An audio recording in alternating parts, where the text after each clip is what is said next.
It's a great pleasure to me to introduce the first speaker of this workshop. So I would ask Anna to join me.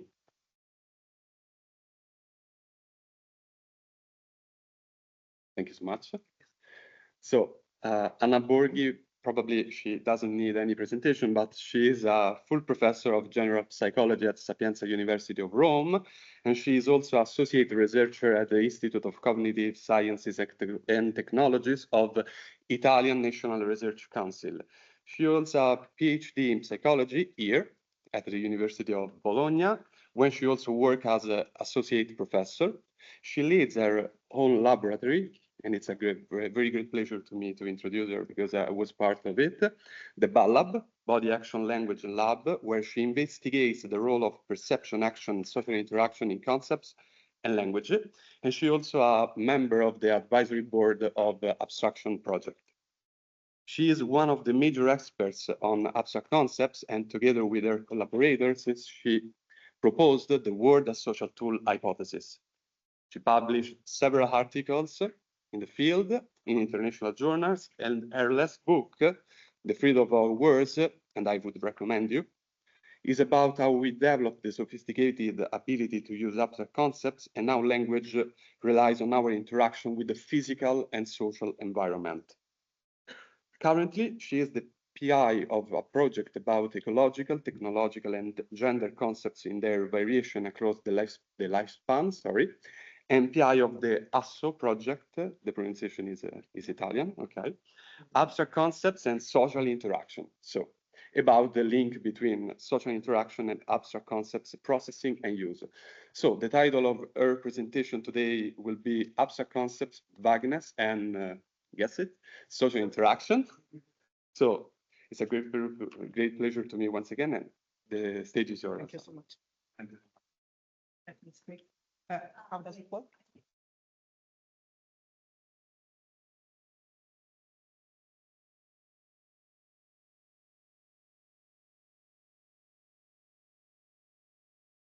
That was. But I can go. I can do. No problem. You I can do decide. like this. So first of all, but I can. Try.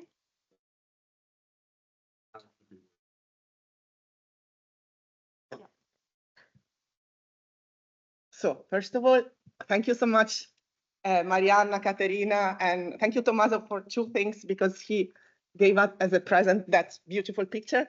And thank you so much for inviting me to this awesome workshop. So it's really very interesting to me to be here. And a short outline of what I'm going to say. So I'm going to define abstract concepts and then focus on abstract concept and social interaction. And I will distinguish two ways to intend the relationship between abstract concept and social interaction. I will call one socialness and the other social metacognition, and focus on the second. I will say something on uncertainty, which in our opinion is the hallmark of abstractness, and then discuss what kind of social interaction might abstract concept trigger, and discuss negotiation and knowledge outsourcing. And then I will say something on vagueness, which is a new, not very new, it's old. Peirce already spoke about vagueness, but we think it might be something interesting to discuss, and with some open issues. So I start with the definition from a paper in which some people of us, including Marianna, were involved, of abstract and abstraction. So in this definition, there is a contrast between an old vision of abstract versus concrete concepts, so freedom versus bottle, so to say. According to the old definition, to the traditional definition, abstract concepts were defined as those concepts that had no sensory or motor salience, that didn't activate the five senses. Whereas in the newer definition, in the contemporary definition, this is what we collectively say, said with a confidence of 84 out of 100, we said that it's a quality of a concept or word whose meaning is understood primarily on the basis of language, but also on the basis of inner experiences, such as interoceptive experiences, emotions, introspection, and metacognition. We also said that what is important of abstract concept is that they collect exemplars that are very different. So they put together exemplars that might be very different. I think we missed something related to the social aspect here. So this is something I added in green. So, and this is something we will discuss today. So abstract concepts are very different. There are many kinds of abstract concepts. Here I refer to some clusters in a study by Caterina, where it was found that there were different kinds of abstract concepts, at least in Italian. So philosophical versus numerical versus sociality abstract concept versus emotions abstract concepts. And some of these hold across cultures. For example, Bodo has shown that emotional abstract concepts have a consistent pattern across cultures. And all these concepts are characterized by different dimensions. And one point which is very important that Marianna has stressed at the beginning is that these abstract concepts vary in specificity. We haven't studied it so much until recently, but we are going to focus more and more on this aspect because I totally agree that there might be a confound between the two variables. So this is a definition. And what is interesting about abstract concepts and words that express them is that people use them a lot. So Bodo and Gary Lupien have said that more or less 70% of adult speech is abstract. Clearly not words like fantasy or terrific or thinking, maybe less abstract, but not concrete words. So why are they so important? What we are starting to think is that they might be so important because of the relationship between abstract and social interaction. So why? Because people have to communicate about something which is not present. So the role of social interaction is somehow maximized. This is the idea that we have. So abstractness might enhance social cohesion among people. And also in social psychology, there are some studies showing that, for example, the distinction between in-groups and out-groups that of people who do not master abstract concept might be more salient. Okay, this is just a general introduction. Again, general introduction, sorry for this. This is the proposal Tommaso was mentioning before, this idea of word as social tools. Why word as social tools? So we think that abstract concepts like concrete ones, and we do not think there is a dichotomy, are evoke sensory motor experiences, but they especially evoke inner experiences. We think that for them, compared to concrete concepts, the weight of linguistic and social experience is particularly crucial. Why? Because when we learn them, we have to put together exemplars that are very different. So other people have to help us to do this. Because when we use them, we have to find a common ground with other people. And also we might want to rely on experts in order to understand them. For example, I don't know, I think of numerical cognition, something on which some people here is really expert. We also think that they are very flexible across contexts, etc. Again, on word as social tools, so the idea we have is that words change the world. So it's not just a matter of communicating, but of changing other people and changing the environment. And we think that abstract concepts are tools that help us to change ourselves. So inner tools, they change our inner cognition and they change our social interaction. So this is just very general. Now let me focus on the aspect of abstract concept and social interaction. As I said, there are two possible ways to focus on this. The first is focusing the so-called socialness. What is socialness? Socialness is the idea that abstract concepts refer to social situations more than concrete ones. So it's a matter of content. And so what does it mean? It means that it is very plausible because abstract concepts refer to situations, and often situations are social, because the social context might help to keep exemplars together. Because with abstract concepts like freedom, sensory motor experience is not very salient, so social experience might be very, very important. There is some evidence in the literature on this. There is evidence, for example, on feature production, showing that social situations are particularly important for abstract concept. There are new norms in English showing that there is no total overlap between socialness and abstractness, but there is a relationship, which is not linear, but there is a relationship. There are studies on the neural basis of social abstract concept, and there are also some studies showing that there is a facilitation during processing of social abstract concept. But the evidence is mixed. The evidence is mixed. So abstract social words are not always facilitated compared to concrete social words. There is not always a facilitation. This interaction is, the results are kind of mixed. So this is the first way to understand the relationship between abstract concept and social interaction. I'm gonna focus on another way to enchant this relationship. To exemplify this, I refer to a database by Caterina of 2019, in which there were two different requests, two different ratings. One rating was what we will call now socialness. So to evaluate the degree to which the concept evokes social circumstances. The other rating, which pertains what we called social metacognition, is evaluate how much others are needed to understand the meaning of the word. To exemplify this, let's take these words. Let's take the word team and the word party. The word team and party are abstract to some extent. They are very high in socialness.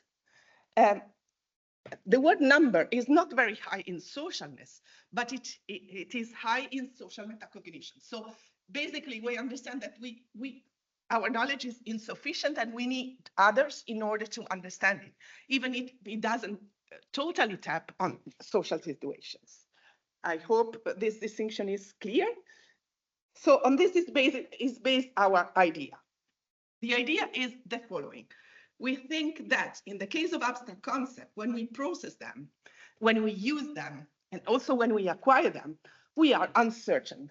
We search innerly for meaning. We search for meaning through inner speech. I'll say something on inner speech.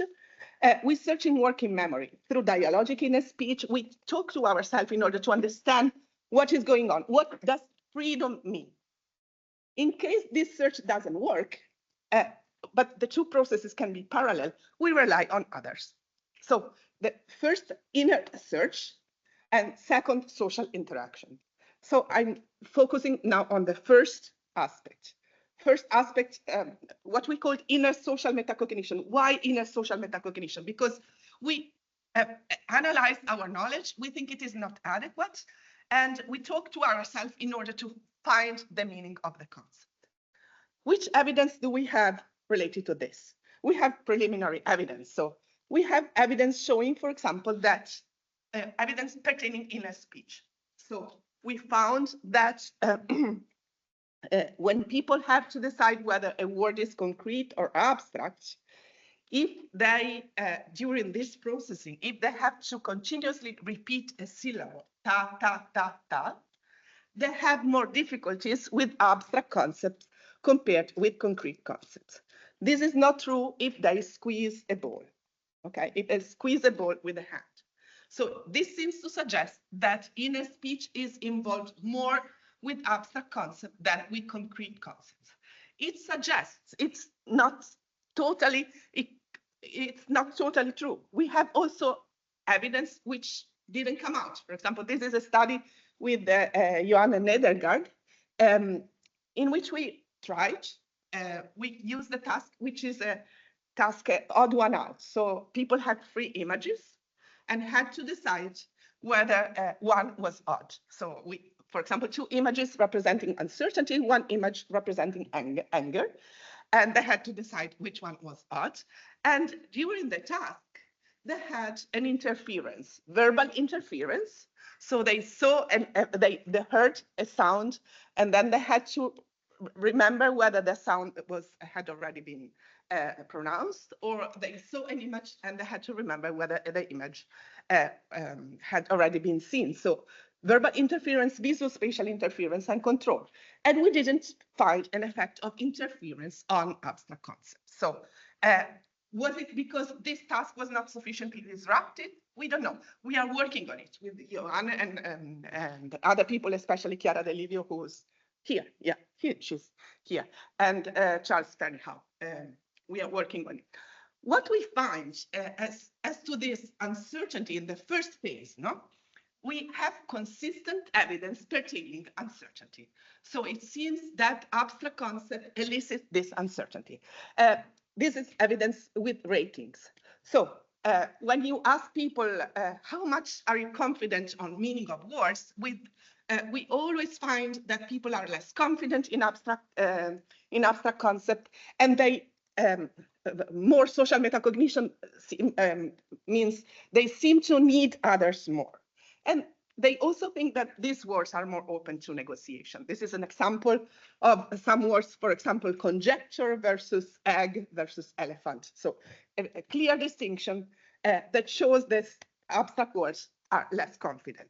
This is another study in which, during COVID, in which we selected words not because they were abstract or concrete, but because they were relevant to COVID. So we had words like diseases, epidemiological concepts, emotional concepts, etc.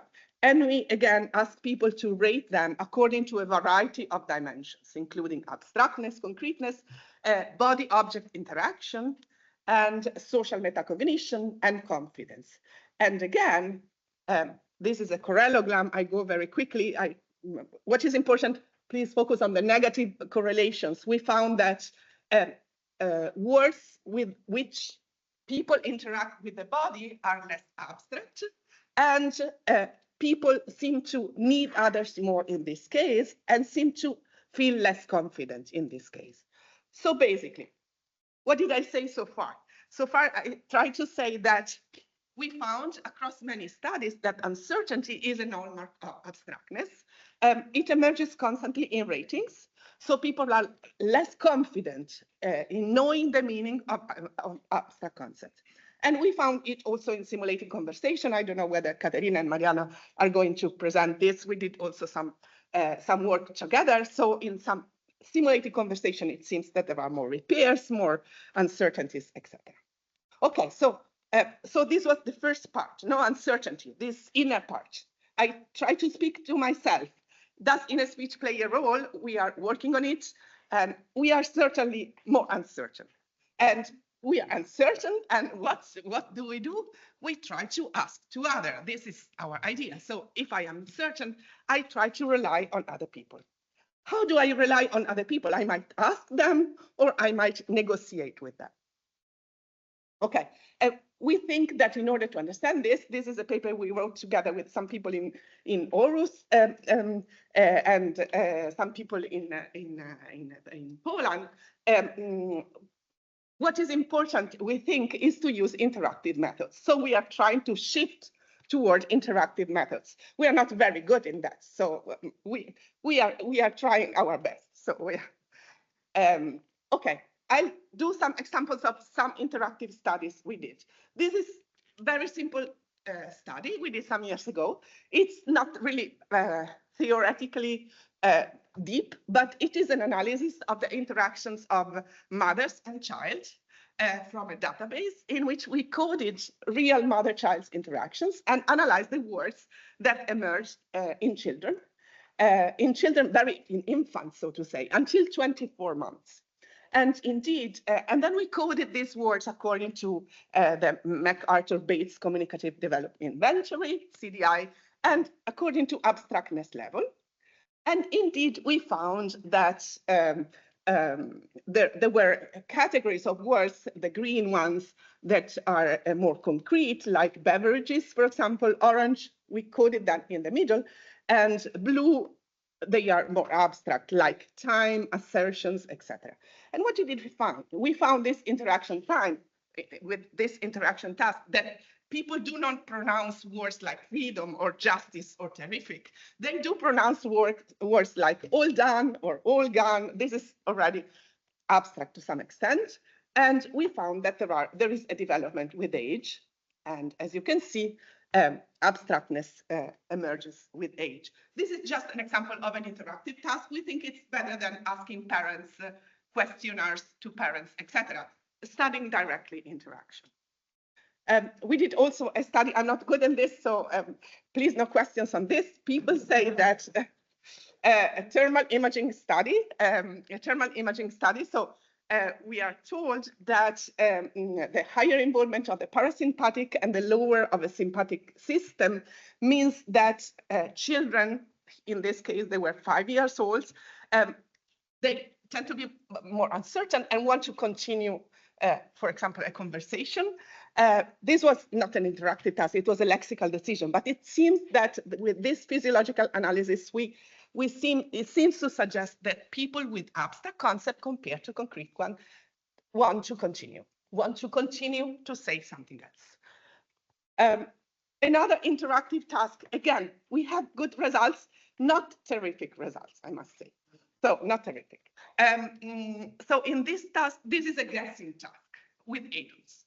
So we have participants guess. They were presented with pictures, and they had to guess to which concrete or abstract concept they refer to. So, for example, it refers to friendship, it refers to seashell, so a concrete or abstract. And they were assisted in this by two different experimenters, one for concrete and one for abstract concept. And the experimenter could give them suggestions. So what we found was that with abstract concept, people had more difficulties, asked more for suggestions, and perceived more difficult the guessing. Then we had the joint action task. And the joint action was with an avatar that somehow was guided by the two experimenters. And we found that in the joint action task, they had to grasp a bottle together. So to grasp a bottle together, the experimenter, the avatar guided by the experimenter and the participant. And we found more synchrony in the case of joint action with a person who had given them suggestions on the abstract compared to the concrete, concept. Are they very strong data? No, they are not very strong. So I'm saying what is, so this is another study we did where Bodo was also involved, a recent study in which we had, this was a real interactive task, online interaction. So it was a virtual written conversation in which participants had to make a conversation starting from a concrete and abstract topic with another individual in the interactive condition or in parallel with another person. And then we had a bunch of ratings. So they had to rate, for example, whether the interaction was pleasant, whether it was intimate, the self and other contribution to the interaction, etc., and how closer they felt to the other person. And we found that in the interactive condition, people felt closer, but we found no effect of abstract versus concrete. Why is it the case?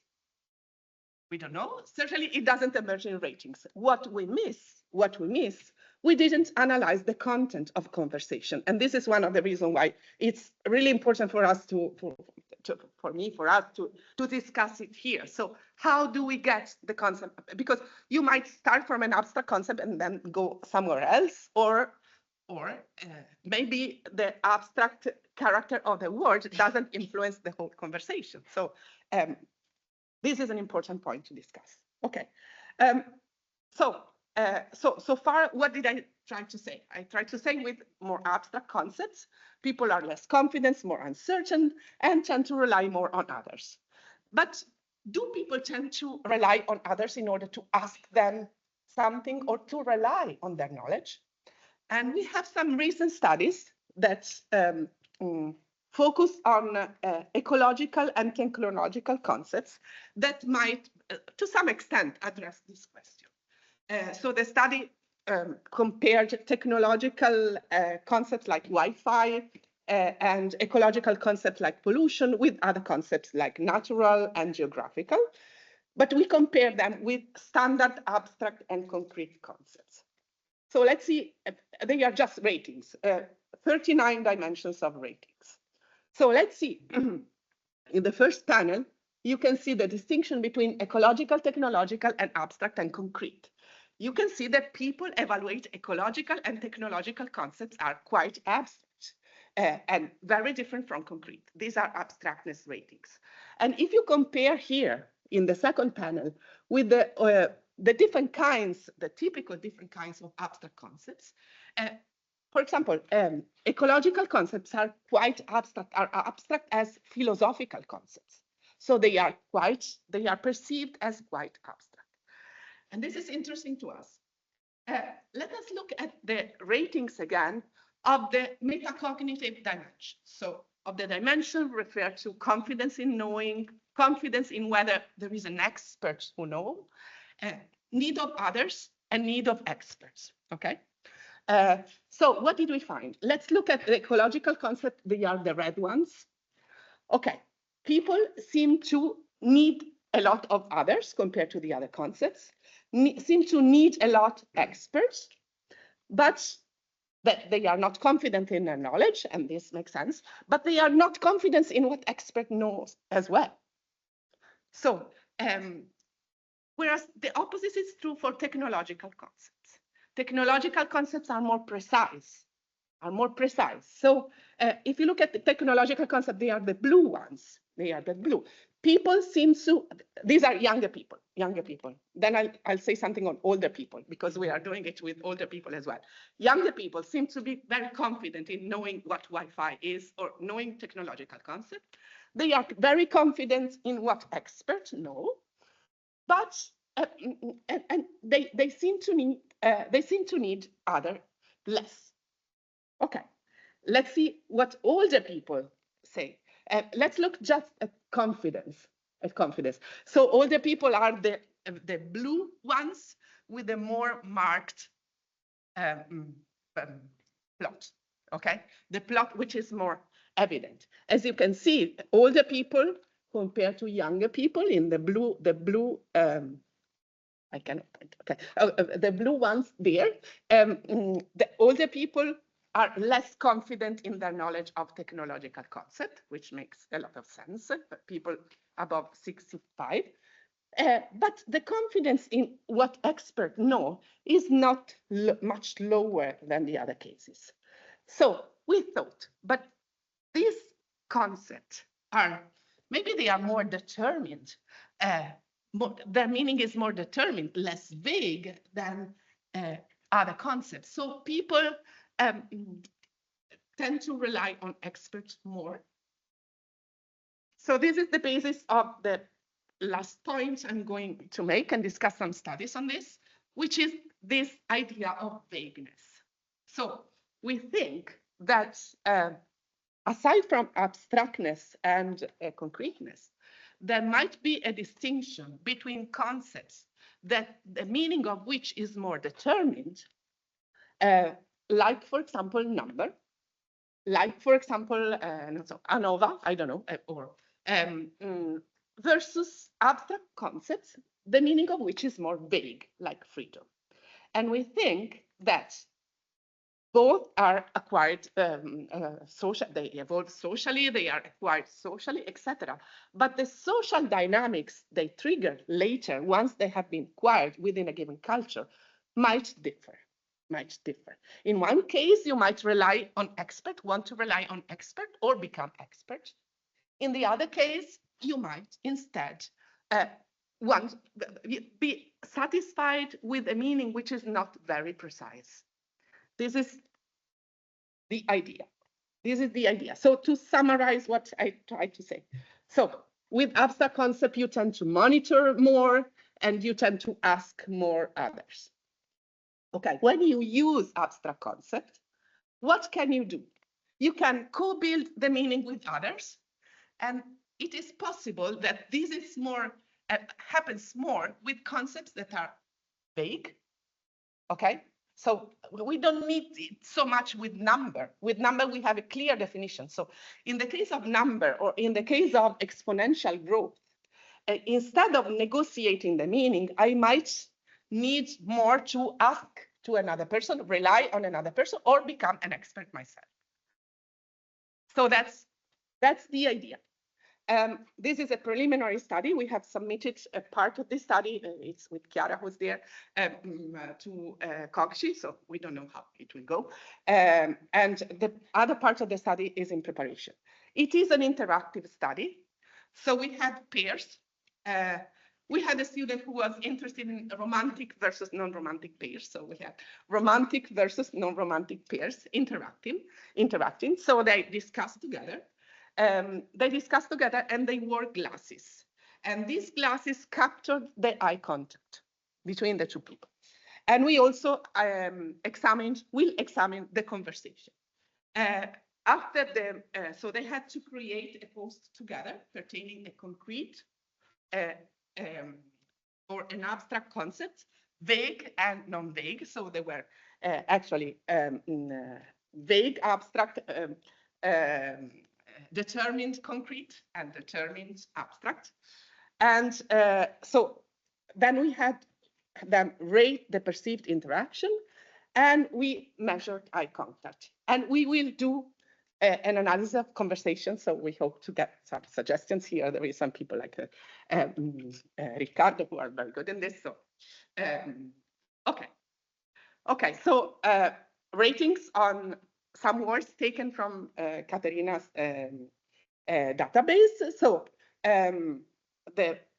we asked people, some words have a precise meaning, not vague and determined. Other words have an open, more vague and less determined meaning. For example, we took two temporal words. The word Wednesday has a definite meaning, while the word future has less determined meaning. And rate how determined the meaning of each word is. And we also had ratings of meaning variability. So how much the meaning varies across people. We're working with this with Marianna, Caterina, etc., also in a larger database. This is just a subset. These are the correlations we found. We found that vagueness is correlated with abstractness, highly correlated with abstractness, and correlated with variability of meaning. We do not find any correlation with social metacognition. Why? So social metacognition, how much you need others in order to understand the meaning.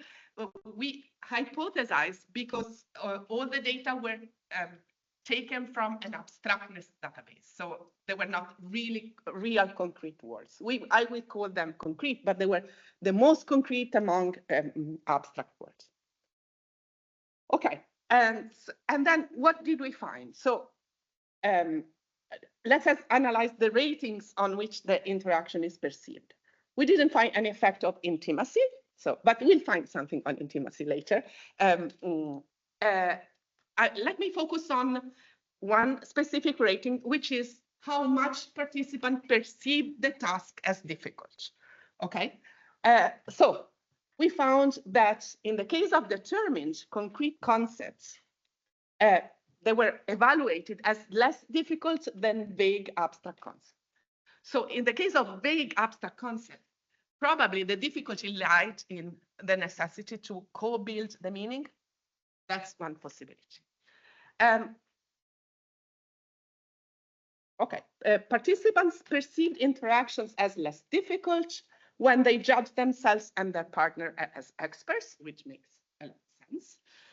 But what we are particularly interested is the distinction between determined and vague.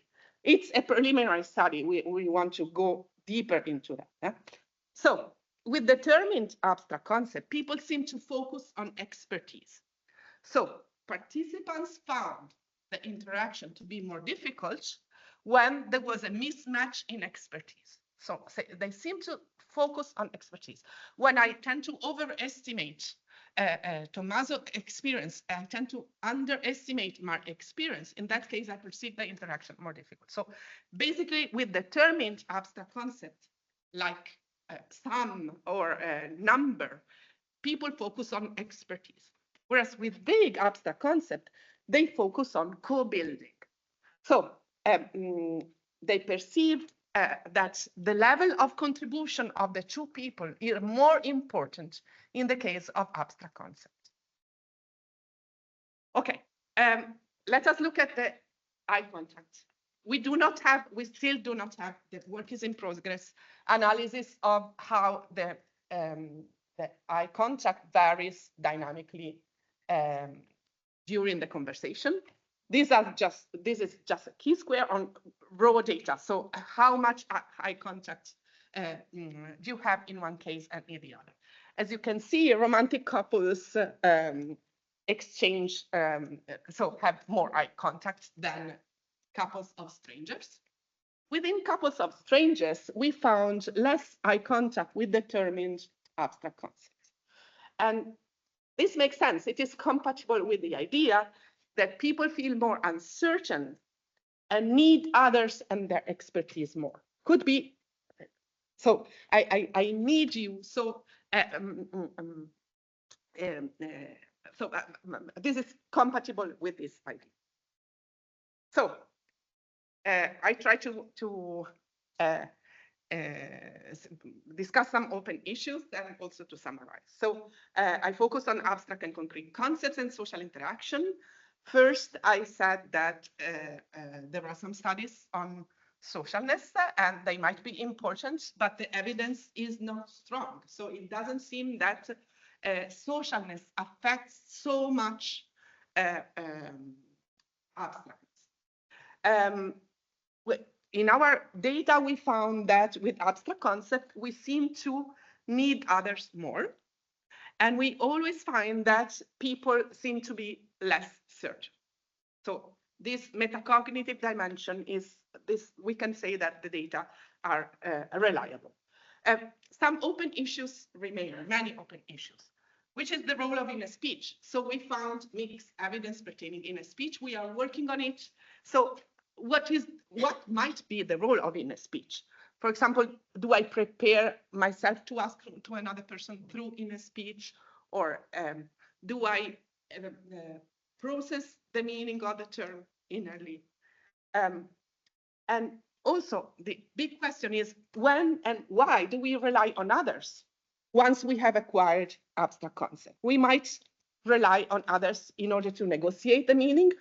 We might rely on others because we deem them as experts and we want to benefit of their knowledge.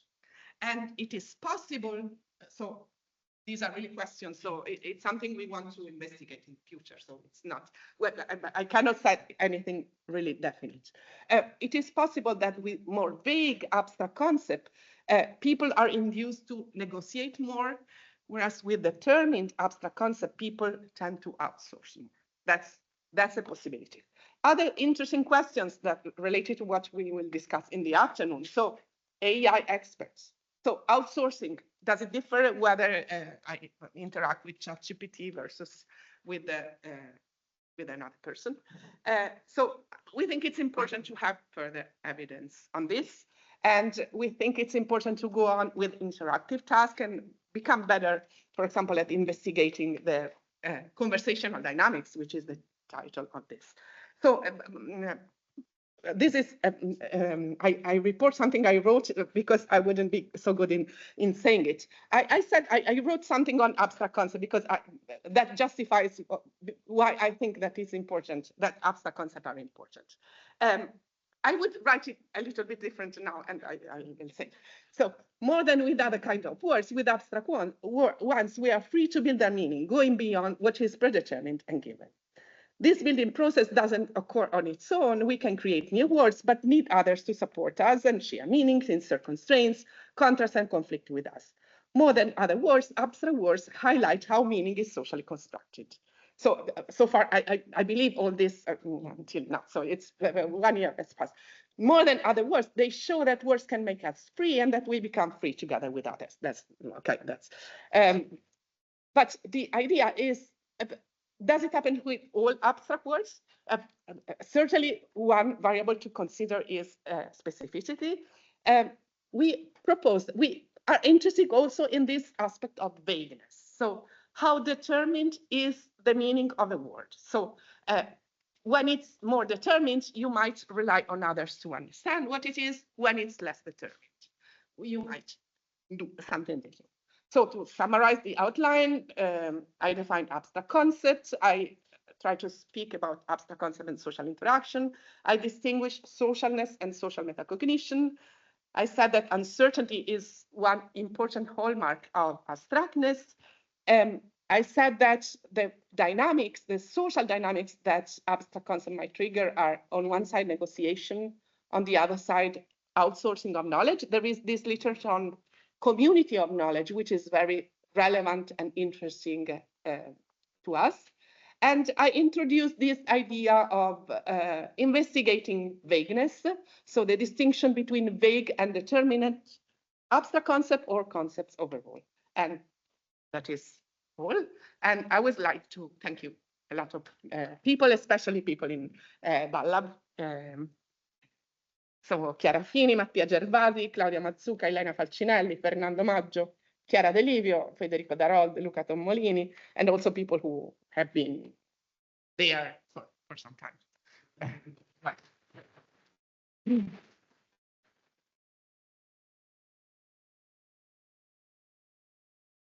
Thank you so much.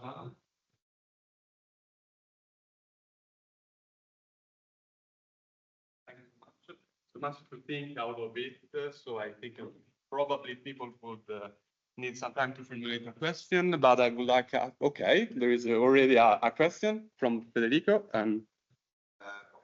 Okay, this is.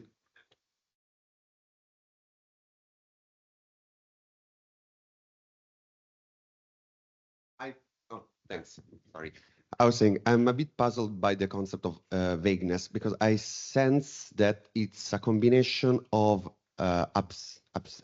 concreteness and abstractness on one side, specificity on another side. But I was wondering if word prevalence might have an effect, like how many people know the word in a given population. Can that affect vagueness? Do you think? Yes, I think so. I think. I think it's really, so I think that abstractness is really affected a lot by variability across cultures. This is a very good question. My sense is that it is really more affected than, it's more affected than other variables by cross-linguistic variabilities. Because some words are very well defined within one culture and not well defined with other cultures. We arrived to vagueness because we did these studies on technological concepts and concepts that are really not on specific. It's not also very. We had, I didn't show them, but we have a correlation with specificity, and it's not very, so it's much lower than the correlation with abstractness. At the same time, they seem to be independent for this subset of words, but we'll see. We'll see. So to some extent, there is some overlap. So it's clear that animal is more vague than dog. But at the same time, if you think of freedom from something, it might be very specific, but still remain vague. So you do not need to specify it, or fantasy. You do not need to specify it precisely in order to understand the other person. So that's the idea. Yeah, I was thinking about word prevalence because of this distinction between ecological and technological, because now I don't want to get political, but I guess that a lot of people know much more words about technology rather than ecology, but I don't know what are the words that you used, so I was wondering about the word prevalence because of this. Yes, that's another question. So, sorry. So we had a database on older, younger people, and we are now finalizing this. The study is finished, but we are finalizing the paper on older adults. So adults who are older than 65, and there are interesting differences. What, for example, was totally unexpected is that because younger people are more involved in ecological stuff, we thought that the representation was richer. but this was not the case. So it was much richer in older adults' ecological concepts. So, and also the abstractness evaluation changes, and we think that this might impact also the willingness to operate in order to do sustainable behaviors or not. So, So I should ask you to. sorry, I was very short. Thank you for your very interesting and beautiful talk, Anna Borghi, Anna Borghi. Anna, sì, sì. Anna. My name is Marco. Please, very nice to meet you. No, the question is that every concept is abstract. If you think about a concept, every concept in some sense is abstract. So there are degrees of abstractness between concepts. But you have a concept, you are thinking about a conception, so you do a sort of abstraction to think about the concept. Even the concept of a man is abstract, if you want, because the question of universal in medieval times, you know, the concept of a dog is abstract until you don't meet a single dog. Yep. So my question is about the relation between abstractness and individuality. So perception of experience of the concept itself. So there are abstract complex concepts as freedom. There are complex experience, very high grade of abstraction, complex abstraction. But the simple abstract concept you need to experience as a child what is the concept of a tree. If you don't know what is a tree, it remains abstract. So my question is about the relation between the famous distinction between token and type. No, type and token in Platonic sense, Platonic ideas. Thank you. Thank you. Yes, I totally agree with that. I didn't make an introduction on this. We typically distinguish between abstractness and abstraction. But we revised our conception recently in light of your studies. So basically the idea we have is the following. All concepts are the product of a process, which is the abstraction process. So the individual dog, in the moment in which you have the concept of dog, then you summarize what the characteristics of individual items. At the same time, so abstraction is the process. Then there are two, so to say, outcomes. One outcome is specificity, so how specific the concept can be. And the other outcome, I don't know whether outcome is the right word, but the other outcome is how abstract the concept can be. And they can be obviously orthogonal. So that's, I agree with that.